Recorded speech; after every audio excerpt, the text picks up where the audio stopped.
Diamo il benvenuto, il bentornato, anzi a Cittadella alla radio, Cittadella TV, all'avvocato Massimo Moretti. Buongiorno. Buongiorno a voi tutti, buongiorno agli ascoltatori.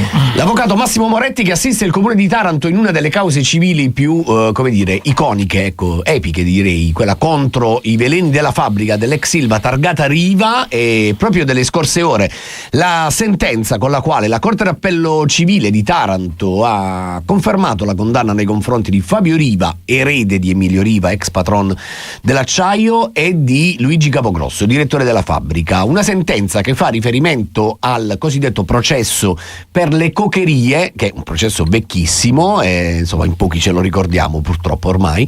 Dopo quella condanna penale definitiva è stato avviato il giudizio risarcitorio, cioè per ottenere risarcimenti per quel periodo che va dal 95 al 2014 più o meno, e ieri i giudici di secondo grado hanno depositato la sentenza, o comunque ne abbiamo avuto notizie, che non solo conferma quanto aveva già stabilito in primo grado il giudice Raffaele Vigliore, ma aumenta il risarcimento nei confronti del comune di Taranto. Si arriva a poco più di 20 milioni di euro, di cui 18 solo per danni d'immagine. Avvocato, ricostruito, non so se correttamente. Perfettamente, chi più è esperto di te su questo processo.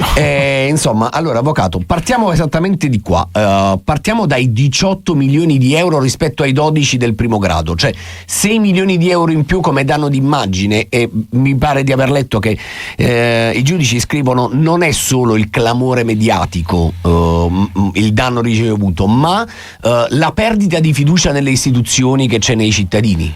Sì, questa è una bella sentenza proprio perché si sofferma parecchio e anche con delle giuste osservazioni su quella che è la quantificazione del danno che può subire un ente pubblico in casi come quelli di Taranto, in cui appunto c'è un'attività inquinante da parte di un'impresa, di un'industria.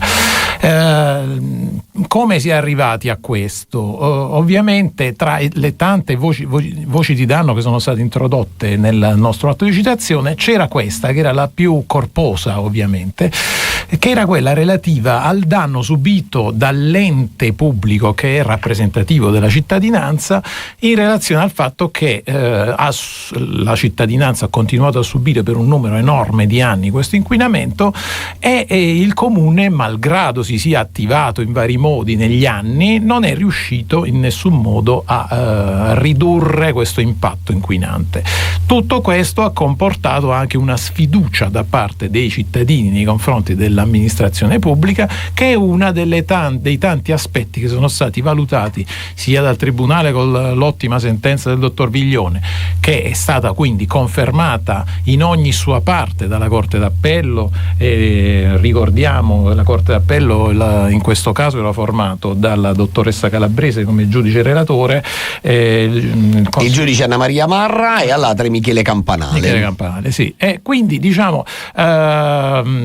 cosa è successo? Che di fronte all'appello di questa sentenza del dottor Viglione fatta da Fabio Riva e dall'ingegner Capogrosso, il comune di Taranto ha ritenuto di sollevare anche la questione della quantificazione, nel senso che ha detto sì, la quantificazione che è stata prudentemente fatta di questo danno da parte del giudice di primo grado, a nostro avviso potrebbe addirittura essere inferiore a quella più corretta, e abbiamo chiesto appunto che ci fosse una rivalutazione, e abbiamo avuto una sentenza della Corte d'Appello che ha rigettato completamente l'appello fatto da Riva e Capogrosso e ha accolto invece il nostro appello sulla quantificazione, portando questa voce di danno da 8 milioni a 18, quindi aumentandola di 10, riducendo leggermente invece le altre voci di danno. Perché ce ne sono altre, per capirci, per esempio, adesso cerco di riprendere un attimo dall'articolo che ho scritto ieri, appena trovo un attimo il passaggio, si parla, ecco qua, di 2,5 milioni di euro come danni per gli immobili ai quartieri di Città Vecchia e Paolo VI,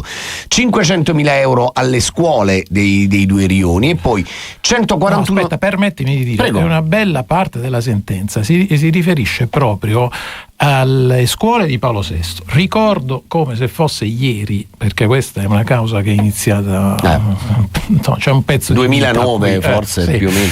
Andavamo a fare queste verifiche con il consulente tecnico d'ufficio presso tutte le scuole del quartiere Paolo VI e la Corte d'Appello ha rilevato dalle fotografie e dalle relazioni del CTU che furono fatte all'epoca che anche le scuole del quartiere Paolo VI vengono interessate dal fenomeno immissivo che diciamo ha una colorazione che non si può in nessun modo confondere con altre, e quindi anche per quelle scuole è stato ritenuto che esistesse, cosa che veniva contestata, che esistesse anche lì il danno da inquinamento. E allora facciamo così, continuiamo a parlarne tra pochissimo nel dettaglio di questa sentenza storica che è arrivata dalla Corte d'Appello di Taranto. Lo continueremo a fare con l'avvocato Moretti, restate con noi. E a proposito di passato, stiamo raccontando i risarcimenti che Fabio Riva e Luigi Capogrosso, ex direttore della fabbrica, devono al comune di Taranto per il periodo e le emissioni velenose riconducibili al tempo tra il 1995 e il 2014. Lo stiamo facendo con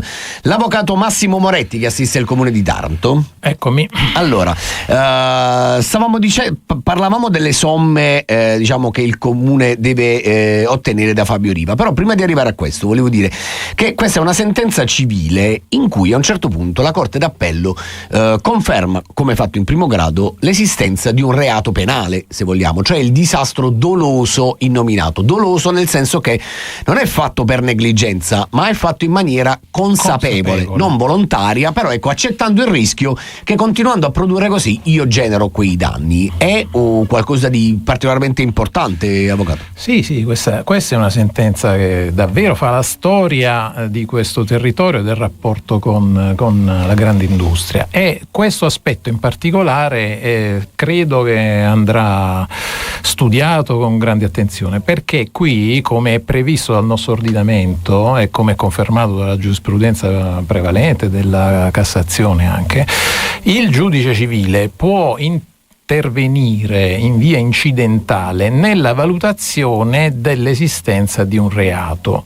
Quindi, sebbene nella fattispecie il famoso processo ambiente svenduto è stato annullato, certo, adesso è ripartito da zero sostanzialmente a Potenza, il giudice civile, che deve affrontare la questione civilistica sotto il profilo civilistico, però che diciamo necessita anche della valutazione dell'esistenza o meno di questo reato, interviene e sulla scorta della documentazione che è stata prodotta in giudizio, di tutto ciò che avete depositato e anche dell'attività istruttoria che è stata svolta, perché la Corte giustamente fa riferimento anche alle risultanze della consulenza tecnica d'ufficio, può andare a stabilire se ritiene che esista questo reato. In questo caso lo scrive e parla sostanzialmente che il disastro doloso si rinviene, mettiamola così, dalla consapevolezza dei due soggetti, primo dalle numerose condanne che hanno accumulato nel tempo,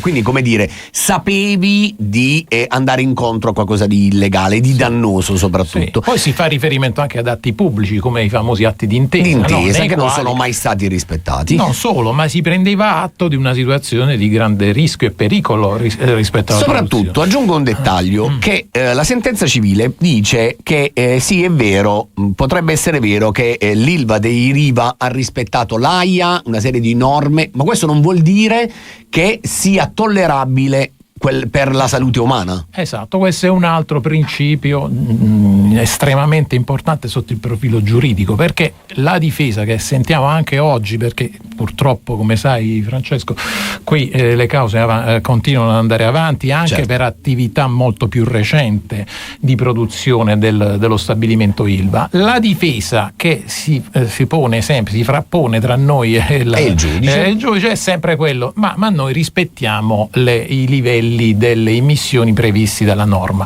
Bene, abbiamo stabilito per l'ennesima volta, questo ormai è un principio pacifico in giurisprudenza, che il fatto di rimanere al di sotto di questi livelli che vengono stabiliti nell'ambito della normativa pubblicistica certo, non significa che le emissioni non possano essere dannose e addirittura intollerabili per chi le riceve, e quindi anche in questo caso si è arrivati a questa conclusione. Aggiungo un dettaglio, che in questa vicenda era stato chiesto, erano coinvolti diciamo nella vicenda anche la società Ilva e la società Riva Fire, la ex cassaforte diciamo dei Riva, poi diventata holding, poi diventata partecipazioni industriali, e da questo punto di vista c'è stato già un risultato importante, che è quello diciamo per il comune di ottenere 100 milioni di euro da Ilva e 14 milioni per le partecipate, se non ricordo male. Una partecipata 14 milioni che era l'Amio, oggi Chima Ambiente, e l'altra 9 milioni che era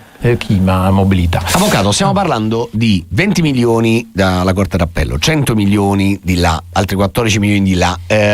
Diciamo, mi verrebbe facile da dire, ma soldi cioè dove stanno? Chi li metterà questi soldi? Allora, intanto cominciamo col dire, questa somma qui che è oggetto dell'attuale condanna in questo momento è la sentenza esecutiva, quindi si potrà procedere esecutivamente nei confronti dei due soggetti che sono stati condannati al pagamento in favore del comune. Per quanto riguarda invece le procedure concorsuali, quindi Ilva SPA e Partecipazione Industriale SPA, ovviamente tutto va letto con le lenti del fallimento, diciamo, della procedura concorsuale, per cui il riconoscimento di insinuazione allo stato passivo di Ilva per un importo così alto, 100 milioni di euro, purtroppo credo che rimarrà, a meno che non succedano dei miracoli, credo che rimarrà privo di pagamento, perché la procedura concorsuale Ilva non ha le risorse per poter pagare i creditori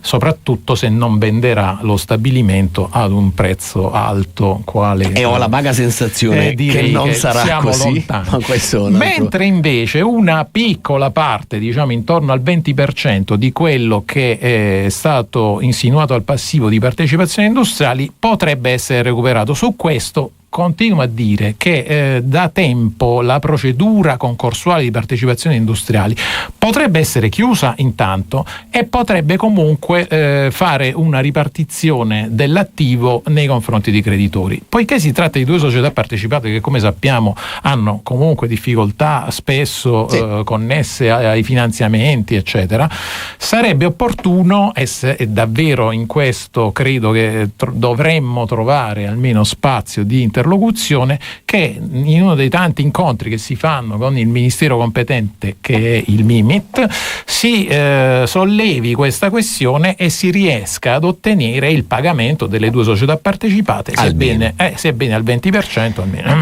Avvocato, io non la licenzio subito, le chiedo di rimanere con noi per altri 10 minuti, perché voglio chiederle, ma siccome i Riva ci devono un sacco di soldi come comunità, ma non si può intavolare una trattativa? Gliela lancio così, ci pensi un attimo. Seconda ora di Buongiorno Taranto, stiamo parlando della sentenza storica della Corte d'Appello di Taranto nei confronti di Fabio Riva e Luigi Capogrosso per l'inquinamento prodotto tra il 94 e il 2014 a Taranto, una sentenza che prevede un maxi risarcimento da 20 milioni di euro. In passato questo procedimento ha già portato, almeno sulla carta, a un ristoro di 100 milioni di euro di Ilva, società poi diciamo fallita in amministrazione straordinaria, bla bla bla, insomma un sacco di soldi. E proprio con questo, con l'avvocato Massimo Moretti, stavamo parlando. I Riva ci devono un sacco di soldi, però ecco, probabilmente una buona parte di questi rimarranno sulla carta. Ma è possibile avviare una trattativa, sedersi a un tavolo con Fabio Riva e la famiglia Riva più in generale e dire trattiamo? A mio avviso una delle cose che bisognerà fare quando questa sentenza diventerà definitiva, perché immagino che sarà sicuramente impugnata di fronte alla Corte di Cassazione, è a breve, perché i giudizi in Cassazione ormai non durano tempi immemorabili, a breve avremo la definitività della sentenza. Una volta che avremo la definitività della sentenza, a mio avviso, al di là degli aspetti che possono possono essere connessi al patrimonio effettivo, alle azioni esecutive da poter esperire nei confronti dei soggetti, sarà opportuno fare un passaggio, anche perché sappiamo bene, al di là del fatto che il singolo erede di Emilio Riva possa non avere un patrimonio disponibile sufficiente per pagare questi debiti, sappiamo bene che la famiglia comunque continua ad avere un'attività industriale importante e ad avere delle risorse non indifferenti, per cui a mio avviso una trattativa sicuramente sarebbe auspicabile. Addirittura, visto che abbiamo qui 2 sentenze, primo grado e appello, dello stesso senso, immagino che addirittura si potrebbe incominciare a intavolare già da adesso, prima di arrivare. Chi lo dovrebbe fare? Il sindaco? A mio avviso sì. Piero Bitetti dovrebbe dire a un certo punto sediamoci, io sono il comune di Taranto, io sono la comunità di Taranto, insomma valutiamo un attimo. E al caro Piero dico anche che quando si trova nei tavoli ministeriali deve valorizzare anche l'ulteriore credito che abbiamo nei confronti delle procedure, perché quei crediti che sono stati riconosciuti oggettivamente all'interno di questi procedimenti sono tutti crediti che il comune di Taranto vanta per decisioni che sono state assunte dallo Stato italiano. Ricordiamocelo sempre questo. Quindi il risarcimento, che in questo caso è scritto in provvedimenti giudiziali, in altri lo possiamo tirar fuori da quello che è accaduto a questa città e che continua a accadere, soprattutto in queste ultime settimane, è evidente. Quindi sono tutte scelte politiche che sono state assunte legittimamente dagli organi competenti dello Stato italiano e che oggi ci danno il diritto di poter reclamare, alzare la mano e dire: guardate che noi dobbiamo ottenere sotto forma di investimenti o di altro il risarcimento che ci è dovuto. L'ultimo minuto che ho a disposizione ce l'ho, avvocato? Prego. Velocissimo, la spoglio della toga e la rivesto di Legambiente. Taranto nella classifica del Sole 24 Ore ieri crolla a posti bassissimi. Francesco Falcone ieri diceva: io a queste statistiche credo fino a un certo punto, perché qua dobbiamo raggiungere qualcosa di ancora più basilare che gli standard richiesti da queste classifiche. Che ne pensa Massimo Moretti? Ma io penso che su queste classifiche bisogna lavorare un po' meglio a livello di amministrazione comunale, nel senso che sappiamo quali sono gli elementi che vengono valutati, dobbiamo lavorare su quegli elementi, cercare di migliorare. Certo, non è quello che ci dà davvero la grandezza del disagio o meno di un territorio. Certo, sappiamo che la città di Taranto in questo momento è in sofferenza. Grazie a Massimo Moretti, avvocato del Comune di Taranto, per essere stato con noi. Grazie davvero. A voi, grazie. Buon lavoro. Buona giornata. E come Taranto sprofondata nel buio dell'ultimo della classifica, ce l'andiamo anche noi in the dark con Selena Gomez.